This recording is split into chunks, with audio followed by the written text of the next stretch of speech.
Bona nit. La majoria del món va celebrar les revolucions de la primavera àrab. El rellotge per fi s'activava al sud del Mediterrani i el procés cap a la democràcia semblava imparable. El que segurament molts van subestimar va ser el poder de la contrarrevolució, la capacitat de resistència d'alguns dels vells règims que es donaven per caducs. Egipte i Síria són potser els casos més emblemàtics, però què ha passat en aquells països àrabs que no van viure grans revolucions? S'ha mogut alguna cosa a Algèria, al Marroc, a Jordània o a Bahrein?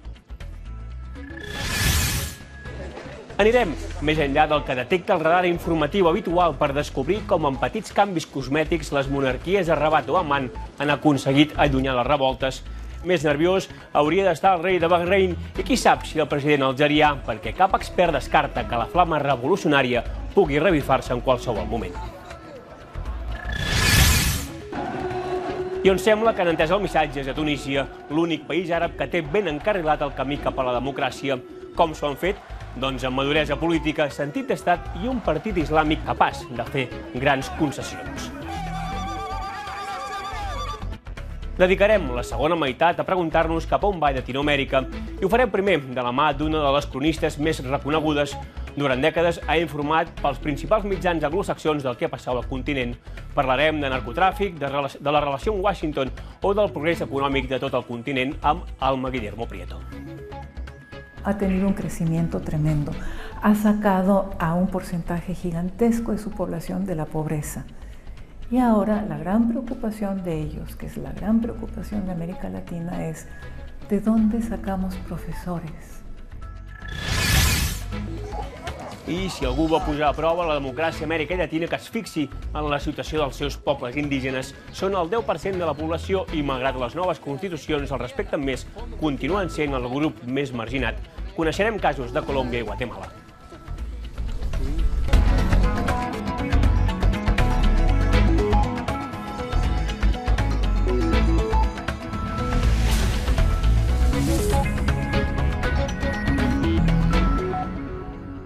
Ben Ali, el president tunisià, abandona el país pressionat per la revolta popular que fa 3 setmanes sacseja Tunísia. Triomfa la revolució a Egipte. Mubarak deixa el poder i els militars assumeixen el control.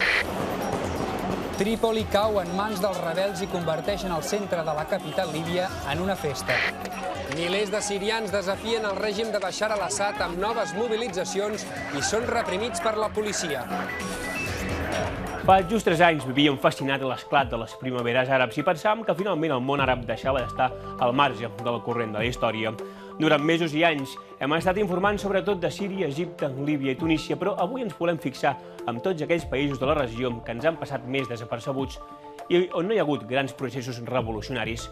Poden respirar alleujats els seus règims? Nicolás Valle ens explica com les causes profundes que van provocar les revoltes no han ni molt menys desaparegut. I a més, la globalització està comportant un seguit de canvis socials que difícilment els governs poden obviar.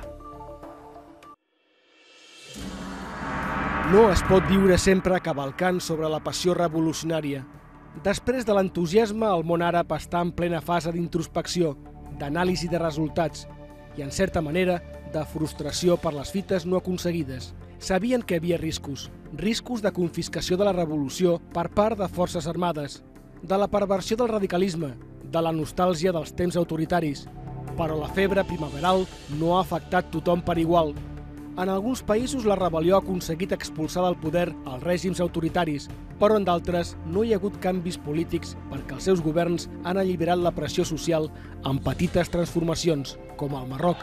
El rey de Marruecos, muy inteligentemente, ha presentado unas pequeñas reformas constitucionales, se ha organizado un referéndum, elecciones con un primer ministro islamista moderado. Entonces el rey de Marruecos ha podido limitar o contener al menos las revueltas sociales hasta el momento, pero quedan problemas en Marruecos. A Algèria, el desig de canvi es va topar amb una societat encara traumatitzada per la guerra civil dels 90. Argelia ha conocido una guerra de liberación que ha hecho casi 1 millón de muertos. Argelia en el 88 ha tenido revueltas sociales que han hecho 500 muertos. Argelia ha conocido una guerra civil entre militares islamistas en los años 90 que han hecho 200 muertos. Entonces están hartos, hay un hartazgo.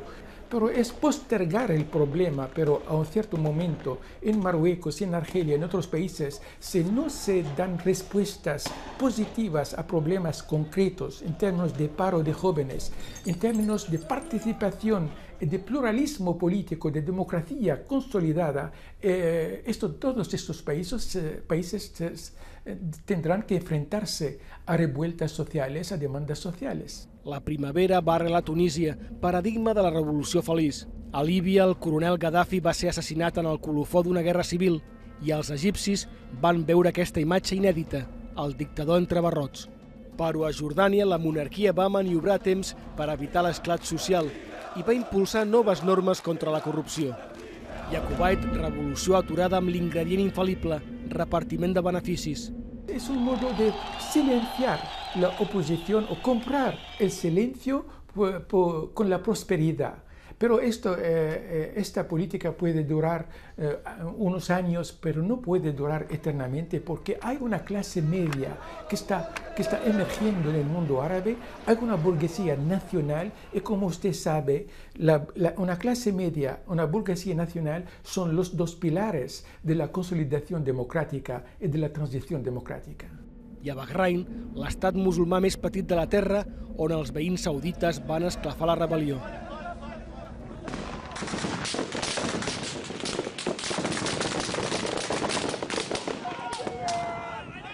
La población es mayoritariamente chií. Entonces, aquí intervinieron actores regionales e internacionales para contener las revueltas. Arabia Saudí no quería, no puede imaginar un cambio de política o de régimen en Bahrein, porque esto significa invitar el lobo de Irán en el corazón del Golfo. El mapa s'acaba aquí i la pregunta continua sent si encara queda horitzó. La cultura democrática empieza en casa, en la relación entre el marido y su mujer, entre los padres y los hijos. Se consolida en la escuela, se refuerza por el ejercicio democrático. Por eso estoy hablando de una generación de consolidación democrática en los países árabes. Pero estamos empezando.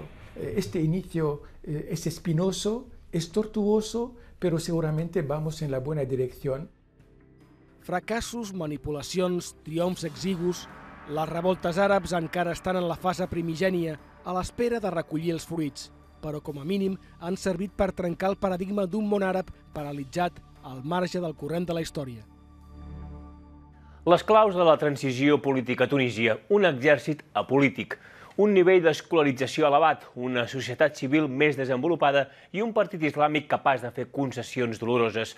La setmana passada, l'Assemblea a Tunis va aprovar una Constitució de consens i el govern islàmic va acceptar dimitir per donar pas a un executiu de tecnòcrates que portarà el país fins a les pròximes eleccions. Per què? Tunísia ha aconseguit fer una transició i, en canvi, Egipte ha estat incapaç. Dues noves constitucions, dues revolucions, i fabricades amb els mateixos materials.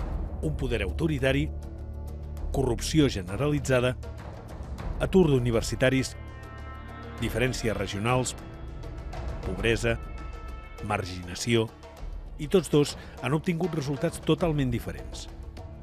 Tunísia ha establert un estàndard de diàleg i democràcia que és l'enveja del món àrab. Egipte també ha establert el seu estàndard, exemple de la fragilitat de les transicions i la seva degradació extrema i sagnant.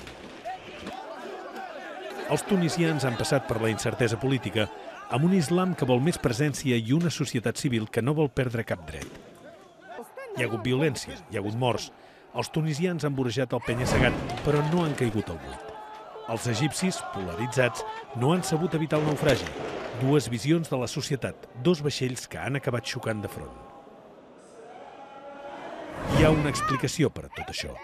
A Tunísia, l'aparell de seguretat era el més semblant a una banda criminal, però va quedar totalment aniquilat durant la revolta popular. L'exèrcit era petit i no tenia influència. Tot el contrari que a Egipte. que el ejército de Egipto, que es más importante, sigue jugando un papel económico muy importante en Egipto porque produce o contribuye a casi el 25% del Producto Interno Bruto, lo que significa que el ejército tiene intereses no solamente políticos sino también económicos. Por eso el ejército de Egipto desarrolla un papel más destacado que el pequeño ejército de Túnez. A Tunísia també hi ha pugna entre islamistes i seculars. Van guanyar els primers, però les dues parts, al final, han estat conscients que es necessiten per governar. A Egipte, l'islamista Mohamed Morsi va interpretar la victòria electoral com un xec en blanc. Era el pretext que esperava la casta militar per al cop d'estat. De fet, era el desenllaç inevitable. Els germans musulmans i l'exèrcit fa dècades que es combaten. El pes de la història. La Constitució tunisiana és el resultat d'un delicat consens. El govern islàmic ha aconseguit que la Carta Magna tingui unes certes aromes a islam. Tunísia és un estat lliure, independent i sobirà. La seva religió és l'islam i la seva llengua és l'àrab. Més avall hi ha l'article clau.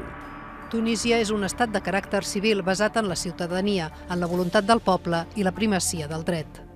Res sobre la xària, res sobre la llei islàmica. Però això és una victòria dels tunisians en el marc purament legal. La majoria dels problemes que van provocar la revolta àrab continuen vigents, especialment l'atur juvenil i la pobresa. Per això, continua la incertesa, sobretot saber en quin moment els tunisians assumiran que la seva democràcia ja no té volta enrere.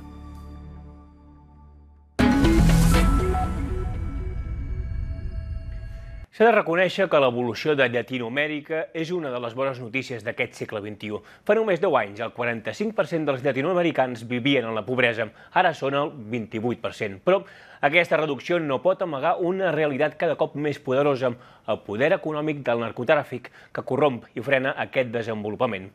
Isabel Galí repassa el continent amb Alma Guillermo Prieto, una de les cronistes que millor ha retratat Llatinoamèrica en els seus reportatges per Newsweek, The Guardian, el Washington Post o també el New Yorker. Fa 43 anys, Alma Guillermo Prieto va deixar la carrera de ballarina a Nova York per anar a Cuba a ensenyar dansa. D'allà en va sortir cronista i des d'aleshores escriu sobre l'Amèrica Llatina per al públic anglosaxó, que segons diu ha oblidat els veïns del sud per culpa del desinterès del govern nord-americà.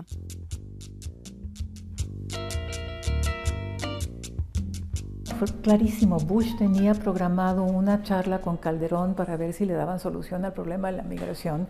Vienen las Torres Gemelas y jamás se volvió a acordar del tema, ni de México, ni de Chávez, ni de nada. Y Chávez gritaba, ¿no? Y decía, aquí estoy, ódieme, Mr. Danger. Y Mr. Danger decía, ¿who?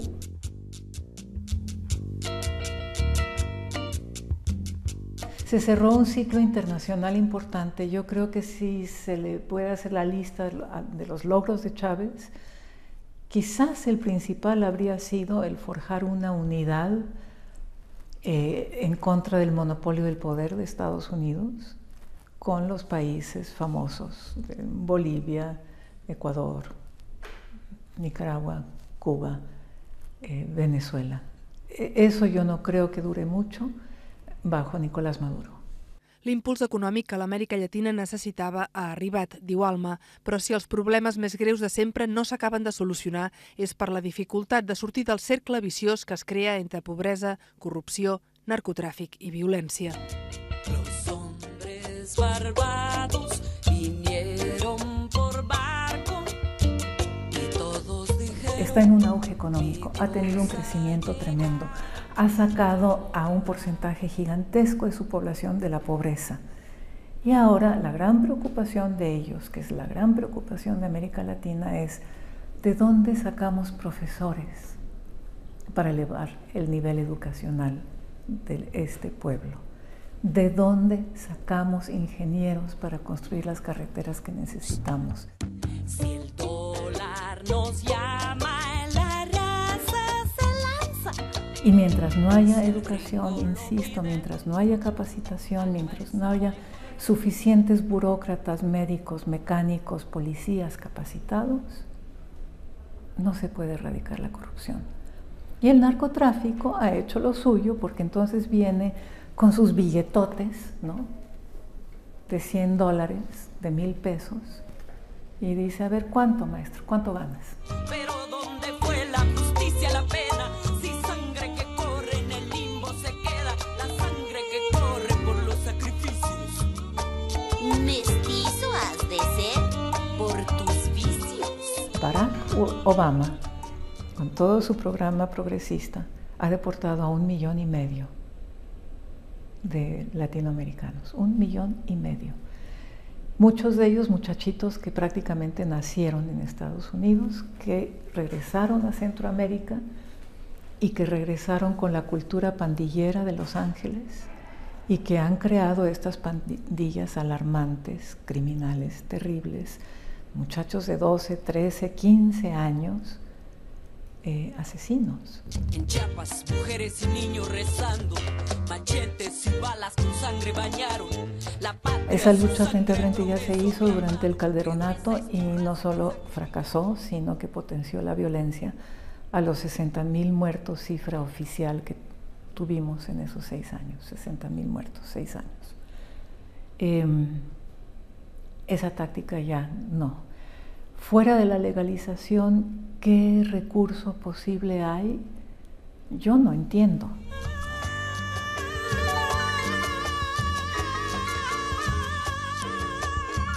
Soy optimista porque Santos en Colombia, Pérez en Guatemala, Chinchilla en Costa Rica y Mujica en Uruguay, sobre todo en Uruguay, dicen hay que legalizar esta cosa, ya no da más.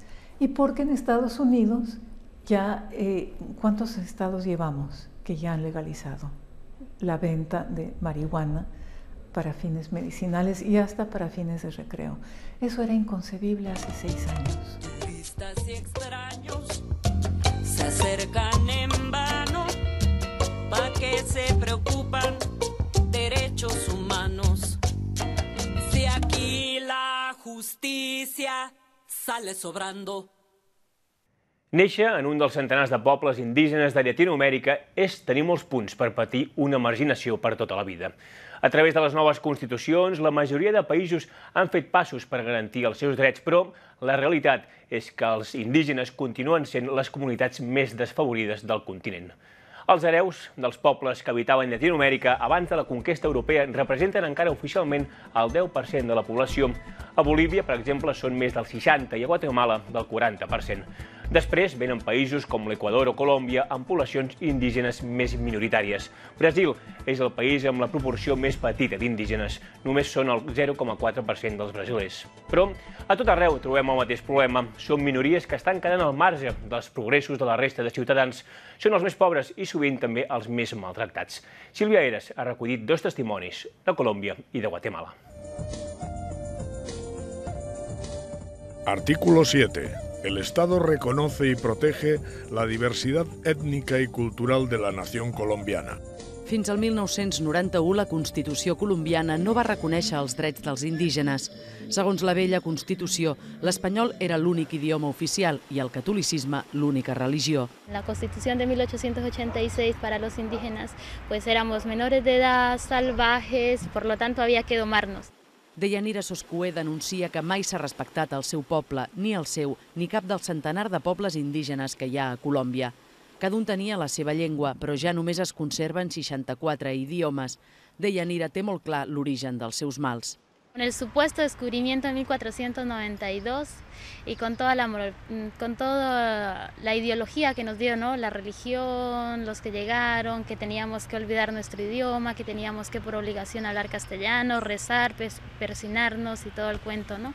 A nuestros padres se les obligó y se les ultrajó, se les maltrató para que aprendieran a hablar el castellano. Amb només 20 anys és líder d'una comunitat indígena d'ètnia nassa del departament del Cauca. Els seus problemes es repeteixen a tots els pobles indígenes del continent americà. Caterina Zeto és una maia íxil del departament de Quiché de Guatemala. Reclama que es respecti la seva cultura i que es practiqui un desenvolupament sostenible. Dando una bolsita de abono químico a la gente. Desarrollo, dicen, pero como hace más pobre a la gente, más traen las enfermedades por las contaminaciones. Por ejemplo, en Guatemala ahora, solamente desde enero a agosto, pues tenemos eso del muerto de 153 niños muertos por la desnutrición crónica, y hay más que no están reportados. Les seves terres, riques i fèrtils, són cobejades per tothom. Se'ls expulsa amb mentides, amenaces o falses promeses. Nos desplazaron, nos han quitado las mejores tierras, nos han llenado el río y se van a morir los peces, ya no vamos a poder pescar, ya no... Bueno, pues se dañó, una violación ecológicamente. Están las miradas de las multinacionales, las transnacionales, mineros, energéticas, luego los tratados de libre comercio, los monocultivos. Concretamente en nuestro territorio, desde en el 85 se terminó la construcción del embalse La Salvajina, en el 86 ya se llenó. Por la Unión Fenosa, ¿no? ¿Qué surgió con esto? Desplazamientos, amenazas, muertes, todo un sistema de persecució, no? Pobles castigats per la cobdícia d'empreses i polítics, però també per la violència. A Colòmbia, els indígenes es troben enmig del foc creuat entre guerrilles i paramilitars. A Guatemala, els Ixil van ser l'ètnia més castigada pel genocidi maia, en què 200.000 persones van ser assassinades per les dictadures en la dècada dels 80. Cicatrius i expoli són un llast pesant. La riqueza que queda en Guatemala o la ganancia es el 5% y el 95% es para la empresa. El modelo de desarrollo que nosotros queremos es un buen vivir. Nosotros estamos trabajando ahora por un buen vivir sin todo lo que he dicho anteriormente, sin multinacionales, sin transnacionales. Y nuestro desarrollo es con una educación propia, con garantías para vivir, con garantías para la opinión, con garantías para transitarnos libremente, donde nuestra agua sea libre, donde podamos respirar nuestro aire sin tenerle que pagar a nadie. Aigua, terra i aire. Només demanen que els deixin viure en pau. Doncs fins aquí el Món 324 d'avui. Tornem la setmana que ve, recordin, en aquest nou horari a les 10:35 del nit pel 324 i després de la mitjanit per TV3. Els deixem, com sempre, amb algunes de les imatges dels últims 7 dies. Bona nit.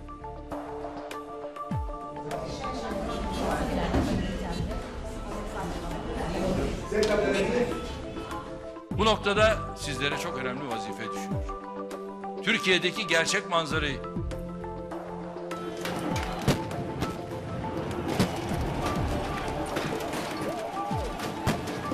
instructed my national security team to work with foreign counterparts to deepen our coordination and cooperation in ways that rebuild. The Special Tribunal for Lebanon is sitting. The people of Lebanon have the right to have this trial, to hear the evidence.